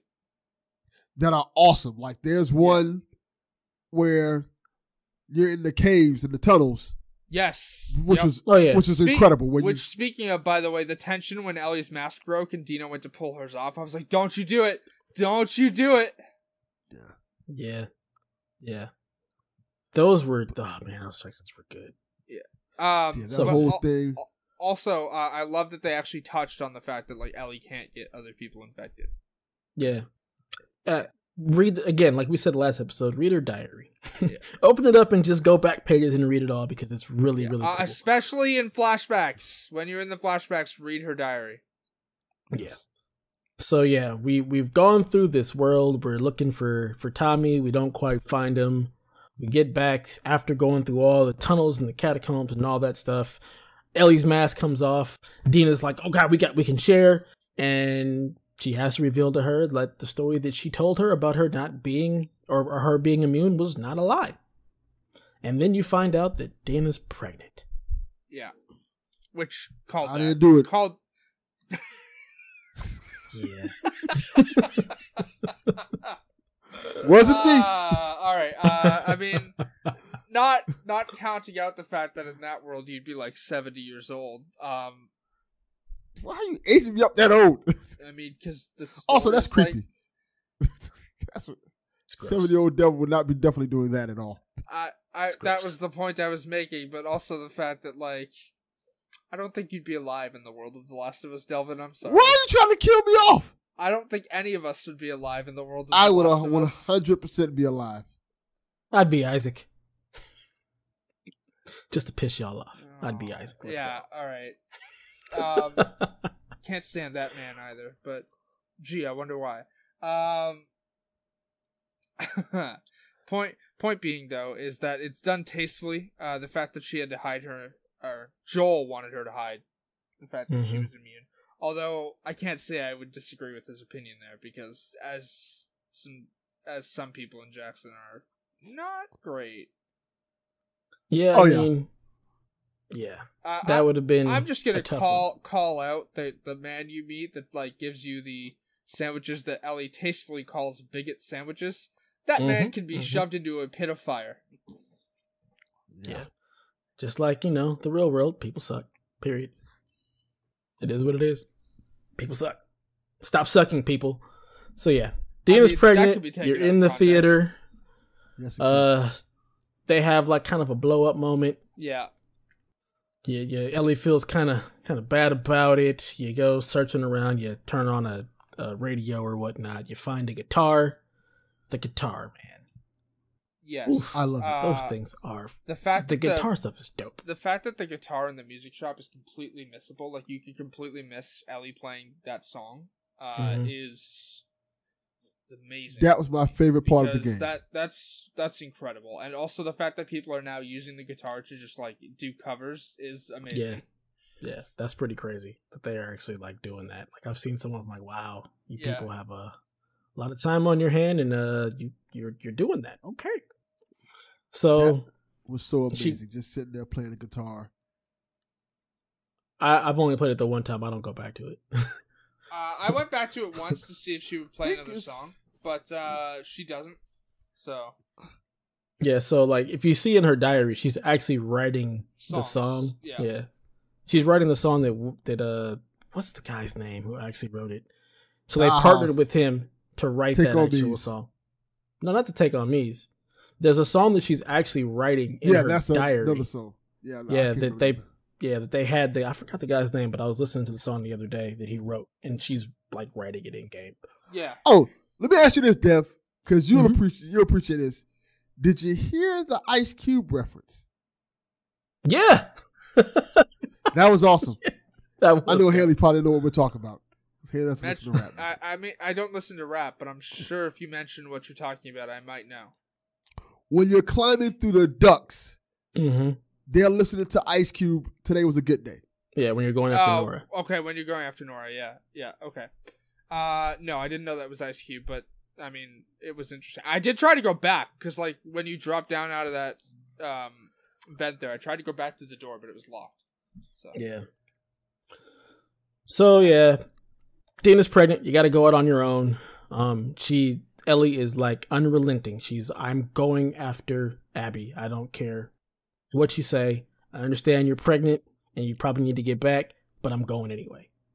So where do you go from there?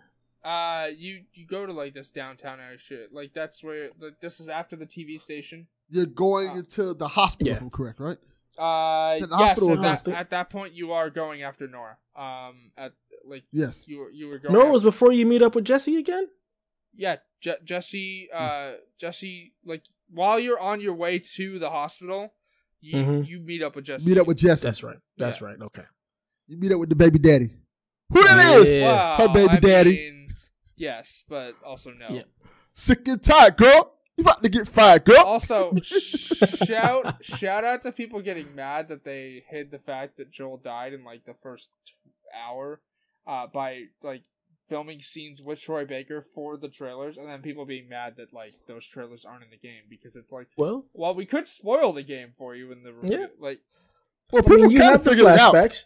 You have the flashbacks. And yeah, we couldn't tell. I mean, like that was my whole thing. Is Joel just like a ghost she sees in her head? Is Joel dead? Is he alive? And then you have like the flashback scenes, like where you go to the museum or whatnot. I thought that was really cool. That museum scene is great. Awesome. Also, the minigame with trying to put the hat on Joel is fantastic. That's awesome. You didn't do that? You didn't put the hat on Joel? No. If you put the hat on two dinosaurs, Joel will stand still and you can put the hat on top of him and you get a trophy for it. It's adorable. It's incredible because I just put the hat on myself and then he put it on the dinosaur. As soon as she puts the hat on Joel's head, you get the trophy. But then also Ellie goes, "Don't take it off. It's my birthday. My rules." Yeah, I didn't do that. It's a cool father-daughter moment. Yeah, but also in that flashback scene, like the astronaut, like the takeoff scene. Incredible. Yeah, it was cool. And really also cool. Encountering the Firefly sign with liars written across it. Yeah. Look, you know what I like about that scene? Cool scene? I like the fact that nothing happened. Dude, see, this game is hard for me to play because of that. I'm constantly waiting for something to happen. So it's so anxiety ridden when I play this game. Like I'm just waiting. You have anxiety while playing a game? Welcome to having anxiety. I'm just waiting for something to pop out and nothing does, and then something pops out when I don't expect it, and I jump like, God dang it. That's what's so good about this game. Like the moments when you don't expect it is when it comes. Mm-hmm. The sound design. Oh my God. Like way further ahead, like when you're in the boat and you're going and the thunder and everything is just like, if you have good speakers or good headphones, the sound. I mean, I've got my I've got my Arctis Pros hooked up with they're hooked up in USB now, so like I get there you go. So I've got my Sound Profile like set up and everything, so yeah, it's excellent. It's excellent. So you get the flashback, you go, you meet up with Jesse, you come back. Now Jesse knows, and they're like, "Okay, well, we got to get back to Jackson. Like, she needs care." Although Jesse doesn't know that Dina is pregnant until day 3, but also I don't think Ellie ever tells Jesse that she's immune. I think Dina is the only one that knows. Mm-hmm. What happens is something happens where Ellie finds out that Tommy's in one place, and but they find out that Nora's in another place. And Jesse's like, we got to go after Tommy. And Ellie's like, no, I'm going after Nora. Mm-hmm. Yeah. And that's when Jesse's like, I guess we're going our separate ways then. Because it's more important. No, that was Abby. That's day 3 when he's Ellie's going going after Abby. But you do meet up with Jesse on day 2. Yeah. When you guys split up, when she gets the boat, she's going after Abby. And Jesse's like, but what if Tommy needs our help? Yeah. And they split off. Yeah, that's what that is. Yeah. But you encounter Jesse while going through the suburbs. Mm-hmm. Yeah. Yep. He pops up, helps you out, whatnot. You guys drive and shoot things in the face and get into a car accident and all that good stuff. Fun times. That was an amazing scene. Yeah, it was good. It's really good. It's really good. So Felt like Uncharted. Yeah. So you don't find Tommy yet. You know, you're going along. You go to the like the TV station. You've kind of come across these scars. Oh man, the one scene when you're cutting across the park. Yes. After getting washed under, and you get the arrow to the shoulder. Yeah. That made me jump, and I swear to God, I felt that. Oh, arrow. I knew it was coming. They've shown that trailer so many times. I knew it was coming. I had no idea. Let me ask you both this. Right, shortly after that, there's a guy hanging. Yeah. Mm-hmm. Did you try to save him? Hell no. I tried to shoot the rope, but it did nothing. I tried to save. Well, you can't save him, but I tried to. Well, what I did was when the guy was talking to him, getting ready to cut open his stomach, I shot that guy and threw a bomb at the other guys and took them out. But you can't take him off the rope. I thought it'd been a cool little aspect if you could have took him down, but you can't take him down. I mean, I don't know why you'd want to do that anyways. He's a WLF soldier. He would have immediately tried to kill you. Yeah, I'm not wasting no ammo. It was just it would be a cool aspect of the game, like if you could have saved that guy or something like that. But it was really cool how much attention to detail it is. And in terms of like, you can either watch that scene play out where they cut open the guy's guts and stuff, or you can fight him off and you can watch the guy basically choke because he's being strangled. Yeah, I just saw guts spill, and then I murdered them stealthily. Yeah, that little attention to detail to me is so cool about this game. Cool. How they get all the little details in the game that add so much to it. Even the thing where you're like, when you're breaking down your gun and you're adding little accoutrements to it and stuff. The breaking down of the gun makes me want to own weapons because it just looks so cool. It does. It looks really cool. The one enemy that you can't hear. How'd you guys feel about those guys? What I forgot they're called. The Shambler? No, not the Shambler. The Stalker? The Stalkers. How'd you guys feel about those guys? Oh, I just they drove me nuts. I did the same thing. I was like, you know what? I'm just gonna go loud for you guys. Well, yeah, you can't go stealth with them because you'll never find them. They'll pop out in the corner on you. That's not true. You can find them because sure, I have found them several times. Right the hell away from you. I found them and then shot them in the head with the silencer. I've actually killed a couple of them, like snuck up on them and got them before they got me. But after just being so tense, I was like, we're just gonna go loud and just shotgun these fools. I stood like, especially in the expo center, which by the way, it's fun that Jesse calls out that like the cut. Because I was like, what happened here? Jesse's like, a superhero convention? Like, so for people like you, and Ellie, like, immediately feels awkward and is just like, oh, great, I love it. But also, like, I stood in the office space after that and just was like, alright, shotgun blast into the roof, and they all just came running, and I just popped them off one by one. Yeah, that's kind of what I did. I lit them on fire. Well, I saw one, he came in, I threw a Molotov at him, and all the other idiots ran right into it. Like, oh, that was easy. Did you guys find all of the training manuals for Ellie at least? How many are there? What's the last one? There are 4 of them for Ellie. There's like. What's the last one? Is the last one the precision? Two of the trees, so there's 4 of them that you can find. The last one is the precision stuff, right? I believe so. The one where you hold your breath. Yeah. Yeah, I found them all. Yeah, because you find like it doesn't take you long to find one as Abby either. So. Yeah, I found one as her too. Yeah. Yeah. So we've come along to almost to the point where we met up to the aquarium. That boat scene, by the way, where you're like trying to like pull the cord in the middle of like the waves. Mm-hmm. Super cool. Yeah, really, really cool. So yeah, you get to the aquarium. You meet up with, was it Owen? Yes. Is that his name? First, you kill Alice. Yeah. The dog. She stabbed her. The dog. The dog had a name. Oh, that's right. The dog does have a name. I didn't even think about that until you said something. F that dog. For real. Yeah. Killed that dog. Then you meet up with Owen. And Owen, it's funny because like they're trying to talk to you. These are the first characters that have actually tried to talk to you, really. Yeah. And then Alice makes the mistake. Owen makes the dumbass mistake of literally going, I'm going to grab this gun from you, and Ellie pulls the trigger. Yep. Because and then Pro tip. Just this applies in real life as in games. If a character's holding a gun and has their finger on the trigger, don't try to grab it. It's gonna go off. Unless you're John Wick, don't grab guns out of people's hands. Okay, but in the occasion of John Wick, that gun still went off. He still got hurt. Yes, but he survived. Yeah, so. Oh, and not so much. Yeah, nope, not at all. And then you stab Alice in the throat. No, you realize stab Mel pregnant. in the throat. Mel, okay, yeah, my bad. Whatever. Stab her in the throat. Realize she's pregnant. Ellie has a breakdown, and there's Tommy. You finally found him. Yeah, and Jesse walks in with them too. Mm-hmm. So hey, Jesse.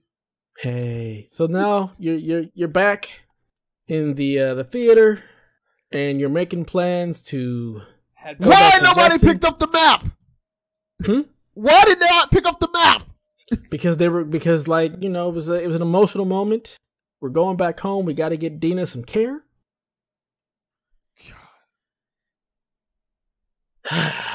You're having a moment. All this with Jesse, you guys talking. All of a sudden, you hear a kerfluffle. You walk out the door. Boom! Jesse takes one to the face. And then there's Abby. And yelling at Ellie that she wasted her life. Yeah. We let you live and you wasted it. Hard pass on that, actually, because Ellie didn't waste it at all. I will say this. If you do the math, Ellie's team's kind of up. Yeah, they're winning. They're definitely winning. I don't know if it was a waste. They killed a lot of y'all. Countless of nameless soldiers. I had a feeling that Jesse was probably going to die, but I didn't expect him to get shot in the face. Yeah. Oh, yeah. Countless of nameless soldiers. And how many people are from that original group? Like 3 or 4 now? Oh, there's like 5 of them dead, because one of them's dead before you even get there. 2 of them are dead before you even get there, because you find them in the Saravina. Mm-hmm. Yep. And that's before you even get like blown up and taken to the school where you kill Jason. Mm-hmm. Which that guy was a smarmy a-hole, and I'm glad Ellie like immediately like stabbed him. Yep. Yeah. So you're left with this tense moment, and you're wondering what's going to happen, and all of a sudden it's Seattle Day 1 again. And you're Abby. But we skipped over the most important part of this story, by the way. What? Ellie knew. Knew what? Oh yeah, that's the powerful moment. Ellie knew what Joel did.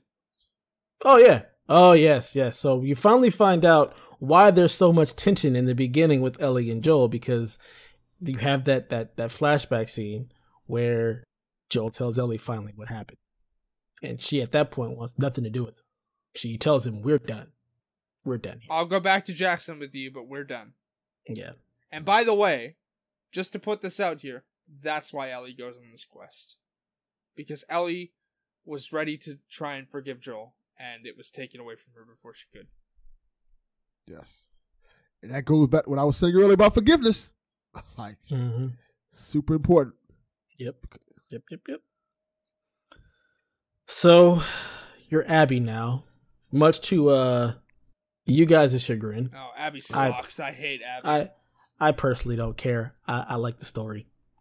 Abby, she's just a vessel. For me, just a vessel. Allowed. I don't know how you enjoy stories if you don't get invested in characters. Because I don't have time to get invested in these characters. They're all gonna die. Why get invested if they're gonna die? Who cares? Like, blame Game of Thrones. Blame The Walking Dead. The thing about Abby's section is, it's fun, but she's not interesting. I don't need to be interesting. Also, it's just like Nathan. Like, for me, it's Uncharted for me. Like, that's the thing. Like, I don't play Uncharted for like the gameplay. I'm looking for the cutscene. So even like playing as Abby, like, I'm just waiting to get to the next story beat. You don't like, care that's about Nathan the excitement. Drake? But even, really. Nathan Drake's interesting. How do you not care about Nathan Drake? I just like the whole overall story. Nathan Drake is cool. This is a bigger problem that we need to get into at some point, not today, because I just like the story. I'm not invested in like the whole character and everything. I like Nathan Drake. He's Everybody cool. Go at Dev, because this is a problem that needs to be discussed. I think Dev just likes cutscenes. That's all it is. Like, for me, Uncharted, the gameplay kind of sucks. So like, I'm playing that to get to the next cutscene. Hello? I don't like the Uncharted gameplay. That's been I've said that stealth. several times. I like stealth stuff, but I also like the upgrades and the crafting, which is why I like the Last of Us story or gameplay much better because there's more to do. So with Uncharted, I'm playing just to get to the next cutscene. Same kind of with Abby. Like I just want to see where the story's going. Also, I'm so invested in like the overarching story. Hard pass on having to craft shivs again, by the way, because that's real annoying. I saw that and was that's like, real annoying. You play half the game, or at least I'm assuming half. I don't know how long like of the game we actually have left. Yeah. You play most of the game up to this point with a knife. You are able to take down clickers from the get-go. You don't have to craft shivs. You don't have to worry about being like grabbed from behind. You're good. Now you're playing as Abby. That's it. Like literally like, hey, here's the first upgrade book, and literally the first option that you can upgrade in that tree is craft 2 shivs. It's like I will say this, which makes it even more weirder. She is part of a militia. Why? And they have machine guns and weapons training. Why doesn't she have a combat knife? Right. It makes I don't know why they had to go back to the shift thing. That's just so I dumb. can tell you why. It's because they lifted the combat mechanics for Joel, and they're using them as Abby's combat mechanics, which that's fine. I'm not mad that they did that, but because they've done that, Abby doesn't have a weapon to start with. Like she doesn't have the knife. She uses her fists. Makes me so mad. Which, by the way, fun fact: it was very nice to know that you can melee bloaters to death because I did that in the flashback in the hotel. After I'd done enough damage, I wasn't stupid enough to try and melee it, but like the final hit I got on that bloater in the hotel in the flashback was with the pipe. Yeah. Very cool. I love the dodge button. The dodge mechanic. So good. So good. Especially with Abby, because Abby has some sick street counters. She be beating the crap out of people. Jeez, stop, Abby. Did you guys win the shooting competition as Abby? Of course. I smoked, dude. Yeah. It wasn't even a question. How many points did y'all have? I got 10 points for every shot. So however many points that was. I think it was 90? Yeah, I had 90 as well. Yeah, I put 2 in the dome and the rest were all dead center. So, yeah. How far did you guys get with Abby's part? I got to, where am I? I'm at where we basically have just met up with Isaac. I have not met up with Isaac yet. I'm actually before we go in the building. I'm at the forward base. As I said, I am following a guide for Abby's stuff to get all the collectibles, just because it makes my second playthrough so much easier. To get the platinum out of the way, because like I got all of the. For those who aren't aware of what the trophy list looks like, it's essentially like, hey, find all the collectibles, visit all the spaces in the open world when you're playing as Ellie on Seattle Day 1. And upgrade everything, find all the workbenches, yada yada yada. That's what it is. So right now I'm literally like following a guide as I go along to find all the coins as Abby. I know I've missed a couple of the trading cards as Ellie, but that's fine. Because again, I'm gonna play through again. But trying to do that. I'm not using a collectible guide for notes yet. I'll do that on my second playthrough. That's fine. But I'm also trying to get all the safes on my first playthrough as well, which, by the way, it's so nice that you can just listen for the click and move along. I've not done that. I've just find codes. I mean, I found the codes too, but like you can listen for the click, and it's faint, but you can hear the click when you get the right number. So that's nice. I literally am like, Nora has just showed you like the whole tent full of body bags, and you're like right about to go into the forward base. So that's where I am. How'd you guys feel about the aquarium? What, is Ellie? No, it's Abby. I haven't got there yet. That's after the forward base. I thought that was before the base. No, that's after the forward base. Okay.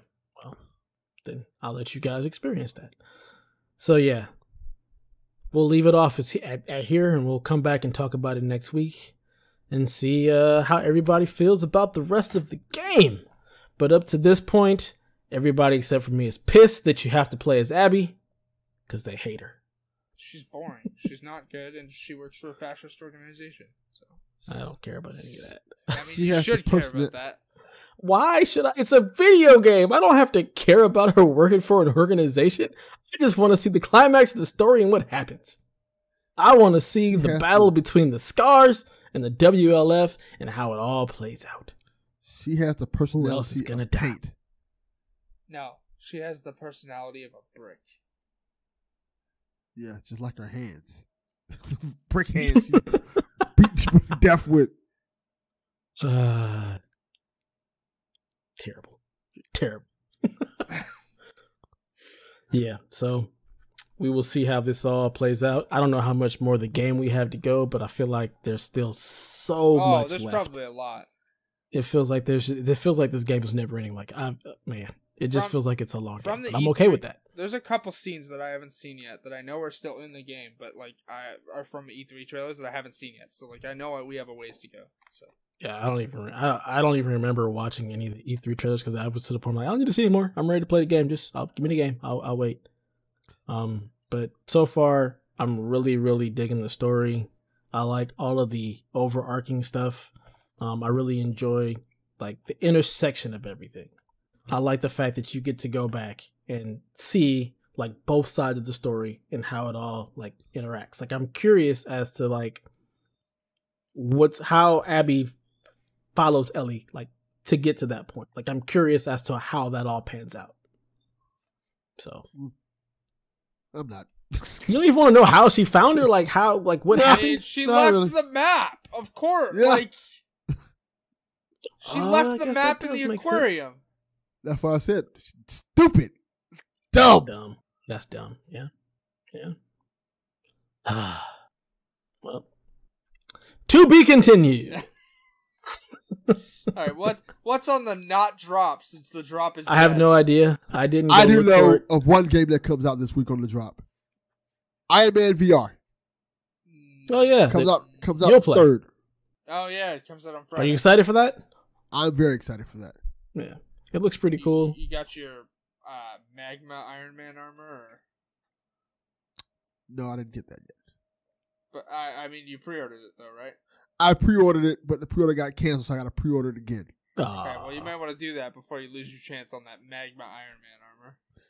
Liquid hot magma. Yeah. So yeah, that's gonna be weird because you can't really see the armor. I know. I always feel like, I know. what's the point of cosmetics in like first-person games? Like, if you don't ever see your character really in third person, what's the point? Oh, you can't tell me you're not going to customize your Cyberpunk character. I don't really care about that at all. Like, if you listen to me on when I talk about it on Prime, like they have all this, I'm like, what's the point? You're in first person. Like, I don't really care. Like, I'm not really gonna see the character except for like in mirrors or maybe in cutscenes. I don't really care. If I don't really see the character that much, I don't really care about the customization. I care regardless of whether you can see it or not. But that could just be a girl thing. Possibly. I mean, if I can see the character, I'll definitely, give him some swag. But if I'm not really going to see it. What are you guys' thoughts on how many genital customization options they have? I feel like it's not fair for the women because you've only got one vagina option. Yeah, you could. Did you see my tweet on that? I did not.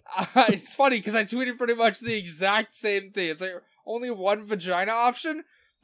Come on. That ain't right.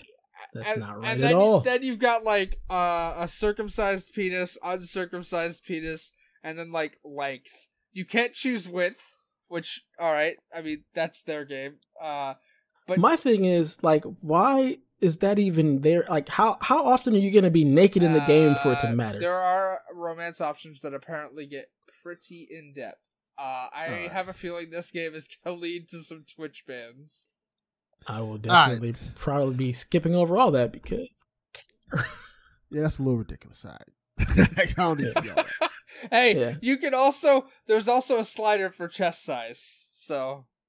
And apparently there's multiple nipple options. Just like, what? I did not hear about multiple nipple options. Yes, there are multiple nipple options as well. I'm just like, am I going to be running around with no clothes on? Like, what's the... Fantastic. Amazing. So extra. I'm very excited. Extra. November 19th can't come fast enough. Well, that'll do it for episode, 39 of the PlayStation Experience. So what is this episode going to be titled? Nippleitis? I think I'm just going to just spoiler cast part 1. Oh, man. Come on. So, you knew I was going to throw something like that in there. Shenanigans. So yeah, that does it for this episode. Yeah, if you enjoy our content here at PSVG, we have a ton of additional content. We just dropped the Patreon exclusive getting to know the crew episode of Donnie. So it's me and him, and of course, because it's us and we talk forever, it is 2 parts.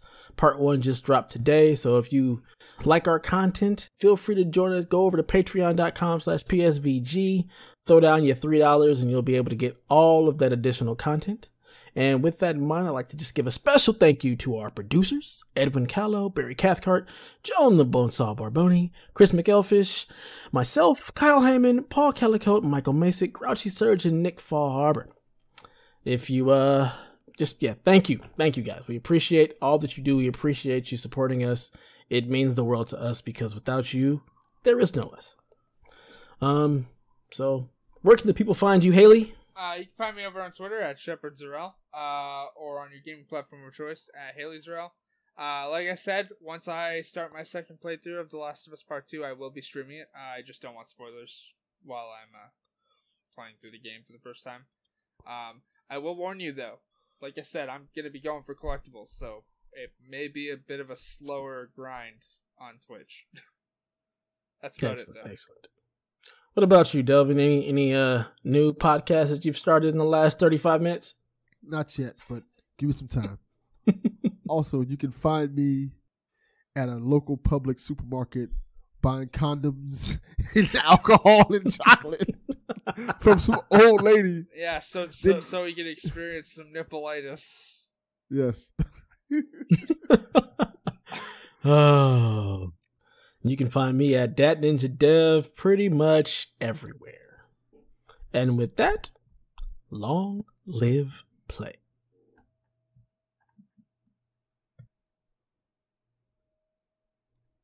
You can stop your recording.